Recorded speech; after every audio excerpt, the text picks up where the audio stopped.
Okay. And we are live.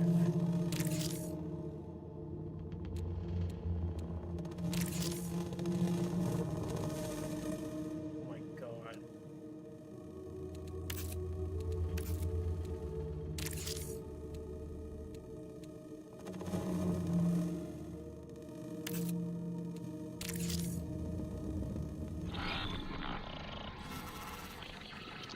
Never played this game before. Let's see how it goes, yeah? It is a historic day across the solar system. The enormous UESC Marathon colony ship sets out for the Tau Ceti star system to establish a new home for humanity, and with it, infinite possibility. The people of Earth and Mars are watching. Everyone is watching. Breaking news. Contact has been lost with the Marathon colony ship. Official messaging from the UESC is that nothing is amiss. People just want to know what happened and what is the UESC doing about it. Still no answers. Shocking news today. FDL was in contact with the Marathon colony nearly 100 years ago. After decades of citizens demanding answers, A message has been received from the UESC Marathon. A distress call. a threat, An invitation. but the message has been leaked. It reads, Somewhere in the heavens, they are waiting. Initiating runner defragmentation protocol. Evaluating shell integrity. Evaluating vital signs. Evaluating recognition response. Executing neurological subroutine. My last breath fell quiet like dying embers. My first thought hummed through silver threads. Where is death? Loading memory packages. Liminal buffer status 26%. Buffer. Subject is a runner. A disconnected consciousness inhabiting a biocybernetic shell. Subject's psyche is preserved outside their body in the event of shell death. Subject exists only in this liminal state while their next shell is being woven. Please stand by. Yesterday, I walked with feet of fragile flesh. Today, I drift as light across the grid. Ascent. Runners arrived in the Tau Ceti system after the investigation of a distress signal lost colony ship, the UESC Marathon. Assert. Runners are mercenaries, hired to salvage the ruins of the human colony on Tau Ceti 4. Proceeding with suboptimal durability settings. Liminal buffer status 100%. Runner defragmentation complete. Your shell will be ready momentarily, and you will deploy to Tau Ceti 4 for your first assignment. Please prepare for consciousness transfer in 3, 2, 1. Initiate. Good luck.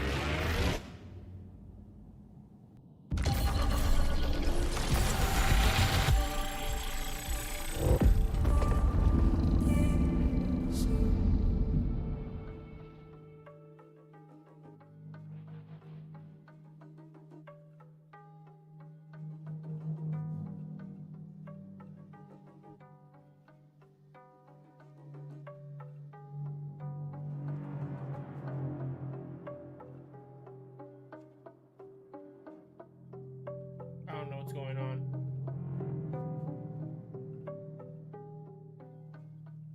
What happened? My game crash? Imagine. Music's still going though.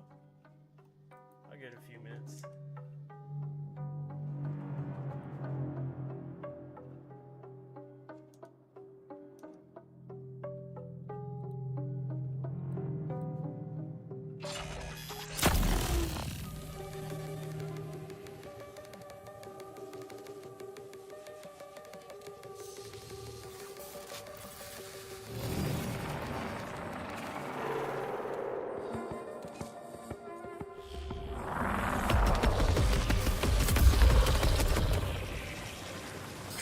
Your neural interface is malfunctioning.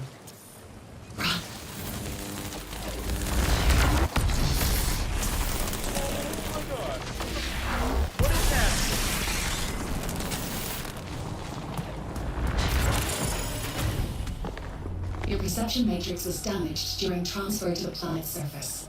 Your shell, too. Search the area for repair supplies, while I find a way to access the colony systems.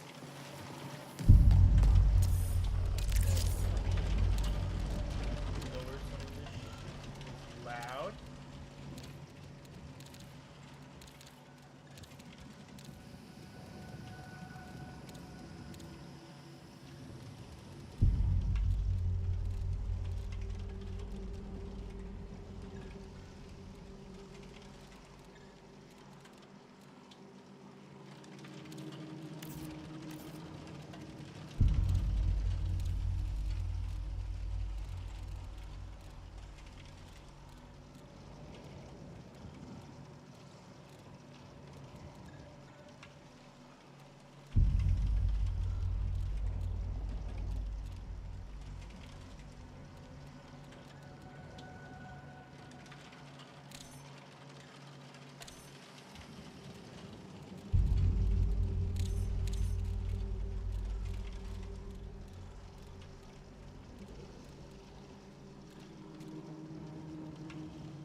Or sensitivity. Oh.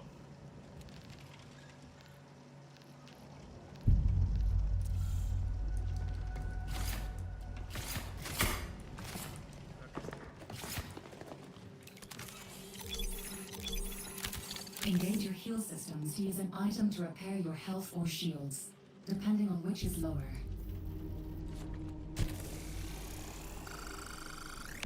Your health and shields restore separately. Be sure to recover both. Authorization terminal active. Use it to interface with the colony systems. Did I just waste that? I just wasted that. Whoa. Oh, it's on cooldown. System access granted. Welcome to New Cascadia.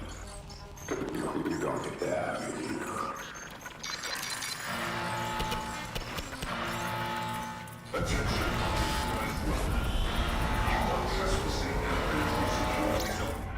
UESC security forces have been alerted to your activity. Exit the building immediately. I recommend you not follow those orders. Stay calm. Your newly acquired systems access will allow you to navigate the colony. Search this structure for a way out.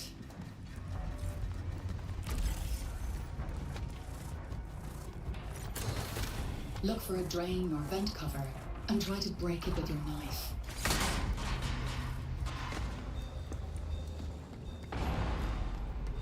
Keep low, keep quiet. By syncing your systems with the colonies, we've secured you permanent access to all of New Cascadia. Know when to pick a fight, and when to make an exit. All that matters now is staying alive.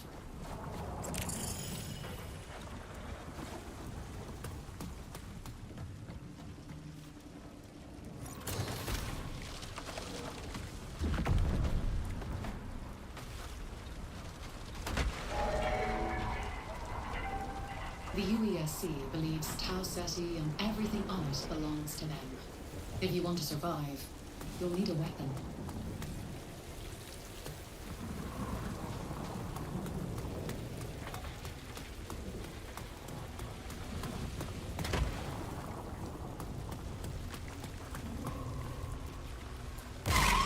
Oh, damn!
Another runner. Check the remains for weapons and supplies. They don't need them anymore.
The hell?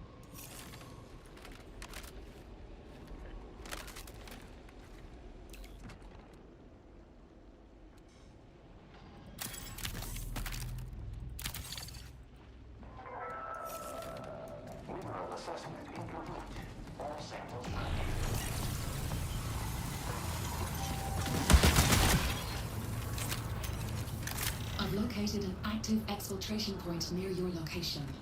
Marking it on your map. Exfil points are the only way to safely move solid matter off-world. That includes you.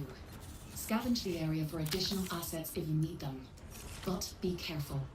Die here, and you'll lose everything.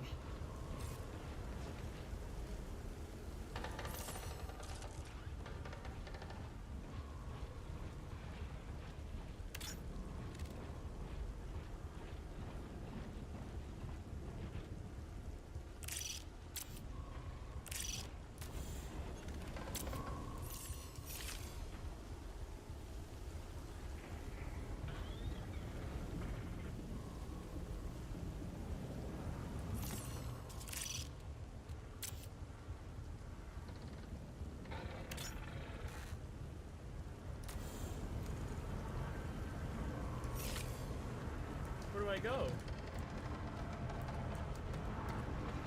I don't want to lose everything, man.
barrage on your enemies.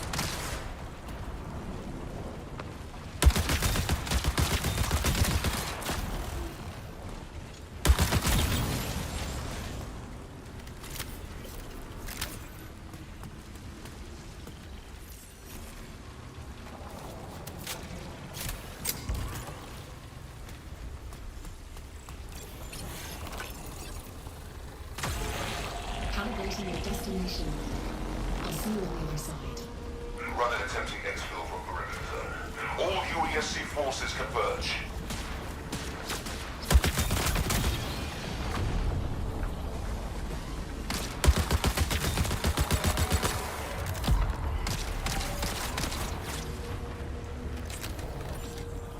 Your tactical ability is ready. Use it to deploy your personal shield.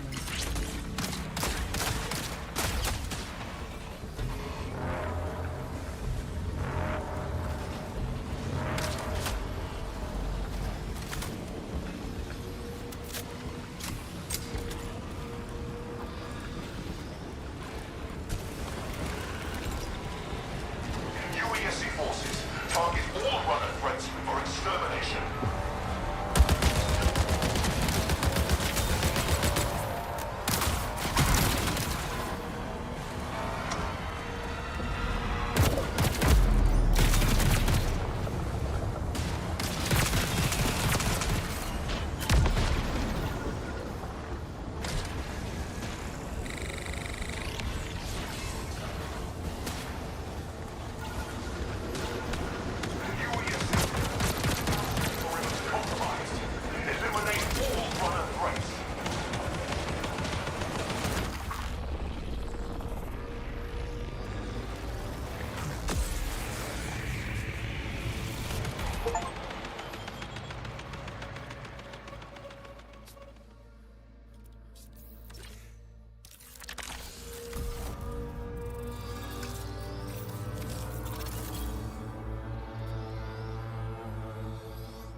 Ready to run.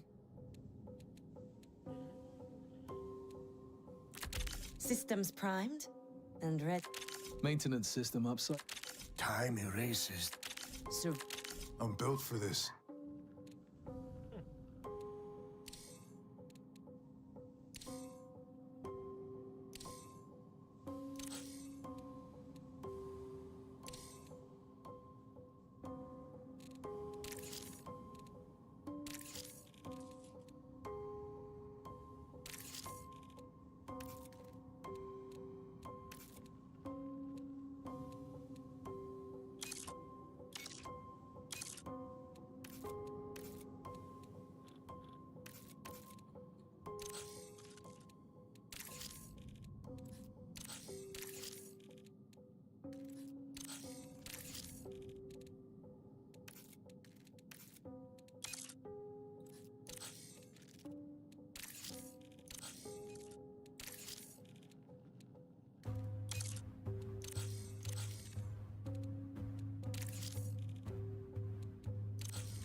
happening?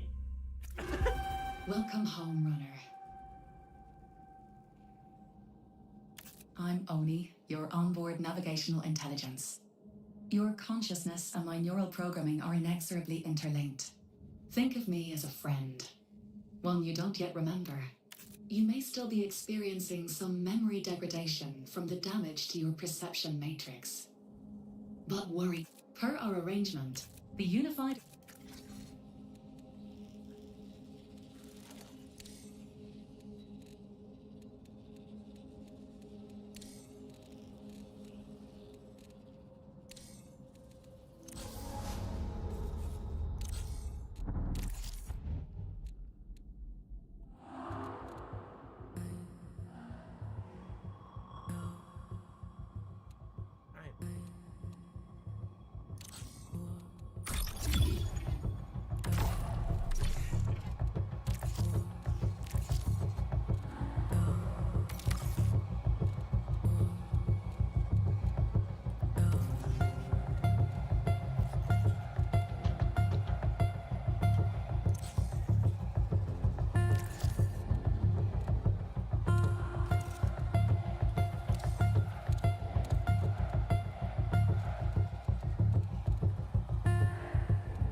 Engaging affirmation protocol. Assert. You and only you are special.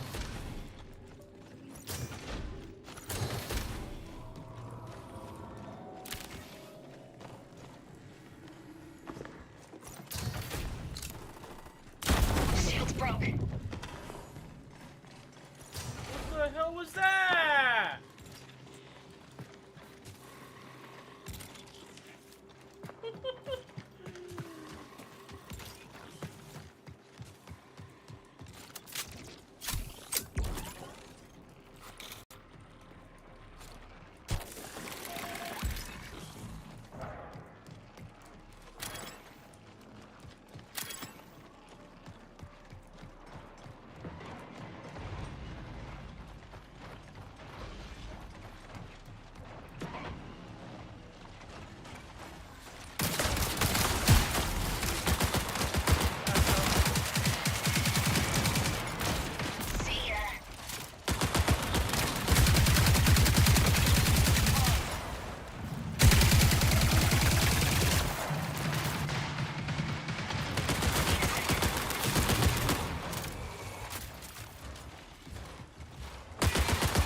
Warning, reinforcements detected.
It's okay.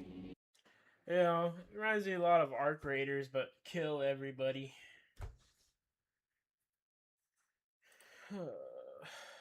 I'll be back. Probably gonna do RE4.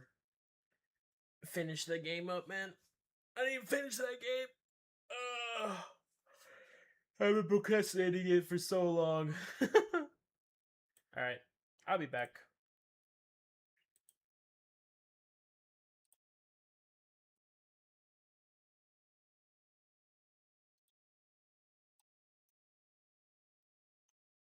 Procrastinating it for so long.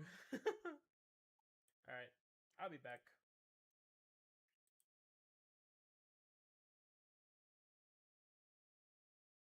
I mean, it's alright, like...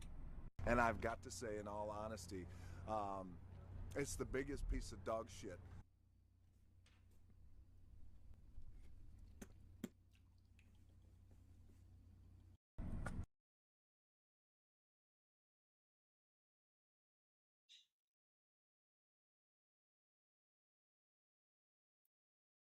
How do RE9 speedrunners get past Marie in Rhodes Hill on Insanity mode? As soon as she spawns, we can slip past her by retreating to the previous door and hugging the corner here and going back into the next room that she hits the doorknob, where we can then position ourselves just under the screwdriver and climb the cart as soon as she knocks it toward us and grab it from the toolbox. After we leave the room, since we didn't trigger any of the sequences where we go into a well-lit room, her scripted spots where she teleports in front of us won't be active and we'll have a clear path to the views. How do RE9 speedrunners get past Marie? Here's how the NBA draft has evolved over the years. Back in the 1950s and 60s, if you had the worst record in the NBA, you were guaranteed the #1 pick. It was a simple reverse order draft. Teams with the worst record picked first. The only wrinkle was territorial picks, which allowed teams to forego their first-round pick and claim a player from a local college. Otherwise, though, being in last place meant getting the best pick in the draft. But that changed slightly in 1966 when the league introduced a coin flip between the two worst teams, one from each conference, for the first pick. So technically, if you're the worst team, your odds dropped to 50%. However, if you lost, you only fell to #2, so it wasn't really that radical of a change. And that fairly rudimentary system lasted all the way until 1984, when the Houston Rockets were accused of tanking to secure the top pick when they selected Hakeem Olajuwon. The backlash led to a major overhaul. So in 1985, the NBA introduced envelopes, which was a precursor to the modern lottery that we know today. The 7 non-playoff teams all had equal odds, 14% each, at the #1 pick. It was totally random. If you had the worst record, you could fall all the way to 7th. And that was seen as a pretty radical shift. So just 2 years later, in 1987, they limited the lottery to just the top 3 picks. It was still an equal 14% chance for all the non-playoff teams, but from pick 4 onwards, it was just a regular reverse order draft, so the worst team could now fall no lower than 4th. But the draft would soon be revamped yet again in 1990. First, all of the envelopes were scrapped. They had a bad reputation since the Knicks got the #1 pick in 1985, leading to the infamous frozen envelope accusations. So instead, the league implemented its first weighted lottery. The worst team now had slightly better odds for the #1 pick, although it was still only 17%. And the lottery still only determined the top 3 picks. But then a few years later, another draft controversy led to even more changes, after the Orlando Magic got the #1 pick 2 years in a row, and on the second year they only had a 1.5% chance at getting it. So, in 1994, ping pong balls were introduced, similar to a state lottery system. And crucially, they changed the odds and the percentages a little bit, so the worst team's odds now were 25% at the #1 pick, but it was still just for the top 3 picks. And that system would last for the next 25 years. And finally, though, in 2019, after tanking was once again in the spotlight thanks to teams like the Process 76ers, the league flattened the lottery odds once again. The worst team's chances dropped back down to 14%, and the lottery expanded to the top 4 picks instead of the top 3. So now, if you're the worst team in the league, you once again only have a 14% chance at the #1 pick, and you could fall all the way to 5th. So, despite the recent changes, tanking is still as pervasive as ever, so naturally, Apple just posted more random TikToks. I'm pretty sure this one is just referencing the blush color MacBook. This one, I have no idea. Their most recent video got the biggest reaction, though, because are they making makeup? That's what everyone was theorizing in the comments, but no, they're not doing Apple Cosmetics. My guess was initially weight pink AirPods, and then I thought, no, maybe they're teasing the flipping phone, maybe. But the more I think about it, I don't think they're teasing anything cool. They're just doing a bunch of random videos themed around the new colors of the MacBook Neo. I did something unforgivable, and I'm gonna... What if you could respawn, but each time you did it, 10 years have passed? The cowboy's daughter is taken away while he's taken out. Somehow he gets a second chance, maybe a third, until he finally reaches her. But now she's an adult, and she doesn't want anything to do with the father who abandoned her. But it's not just his daughter who's gotten older. So has the whole world that he knew. Maybe the old villagers can help him. Maybe they can find a way to stop this. If they can ever stop feuding with the chicken cultists. Whatever he does, time moves forward, and so do the consequences of his actions. Can he ever get back to save his daughter in the true timeline? This is the story of our game, Erosion. What if you... Nice. it's alright, like... It was perfect. Perfect. Everything, down to the last minute details. Hey, that's pretty good. It's the biggest piece of dog shit. I made a Switch 2 video the other day. Big shocker, I know. But Oh my. You will not believe what's inside this box. Normally, I'm pretty good at knowing what day a certain. Oh, hell no! He's the one.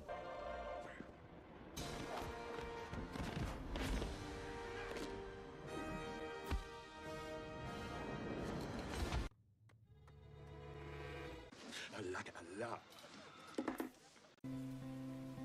He read it well. So the first transatlantic internet cable is being pulled from the ocean floor right now, and almost no one knows it's happening. TATH went live in 1988, the first fiber optic cable to connect Europe and the United States. When it launched, Isaac Asimov called it the maiden voyage across the sea on a beam of light. The engineers behind it genuinely believed it might be the last transatlantic cable the world would ever need. See, the fiber optic technology was so far ahead of copper that they thought they had finally solved the problem of global bandwidth for good. But the internet grew faster than anyone anticipated, and it filled to capacity within 18 months. This forced the industry to immediately start laying more cables. It was the first sign that demand would keep outpacing infrastructure, a race that still hasn't stopped to date. But after developing a fault that was too expensive to fix, the cable was retired from service in 2002. It has sat dormant on the seabed since then. But now, a small crew aboard this ship is dragging it back up. Meanwhile, Meta announced Project Waterworth last year, a new 50,000-kilometer cable stretching across 5 continents, partly to feed the data demand of AI. What's crazy is that the entire global internet runs on cables like this, built and maintained by a few thousand people working in places most of us will never see. If you want to stay in the loop with the two covers from the 1980s, more popular than the originals.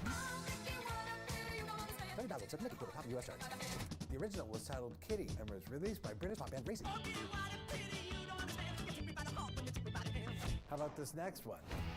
Released in 1981, I Love Rock and Roll was Joan Jett and the Blackhearts' highest charting single.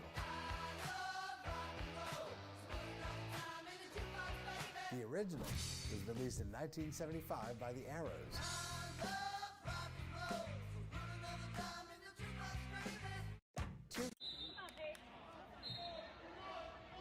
This is how I decided to play Resident Evil 9 Requiem, by picking up this, the Biohazard 30th Special Pack, a box set which contains Biohazard 7, 8 and 9. But that's not all I picked up from Amazon Japan. I picked up the Biohazard 30th Special Pack Volume 2. Now this contains the remakes of both Resident Evil 2, 3, So I come to find out that Leon is canonically married. When he's walking away from Grace, you see he's putting a ring on his finger. Roach has had that on him this whole time. Who is this man married to? See, my first thought was Ada Wong, but then I'm thinking to myself again, no way that's possible, right? Legally, it probably won't even happen because she's also a spy and a wanted criminal probably, and it's a simple merc for hire. I just don't see how any way that's possible. On the other hand, it's Claire Redfield. Even though Claire and Leon has been on some goofy adventures like Resident Evil Degeneration, Resident Evil Infinite Darkness, and of course Resident Evil Death Island, they've been through a lot together, and both their chemistry just matches. But again, I really just don't know if it's possible. If we consider the fact that Steve Burnside was a potential love interest for Claire, but rest in peace Steve, but it's the simple fact that there's memes all over the internet talking about Leon must continue the Redfield lineage. To this day, I still find it the most funniest thing I've ever read. Helena? Nah, not really. I cannot think of any other character that Leon has interacted with. So now that's up for debate. Now I'm just trying to figure out who Leon bagged for real. But let me know what you guys think about this. So I come to find out that Leon is canonically married. So apparently this could break my Nintendo Switch 2. The best comic to TV show adaptations in history. Invincible is one of the best superhero shows. Did Chris Redfield take steroids? Chris Redfield's physique in Resident Evil 1 was quite athletic. However, his build was most definitely on the leaner side, weighing in around 176 pounds or 80 kgs, which is quite typical for a guy that is around 6 foot / 180 centimeters. His physique would stay consistent up to 2003 in the Umbrella Chronicles, where Chris still maintains a lean look. However, this would change dramatically as in Resident Evil Revelations, which is set in 2005, only 2 years after the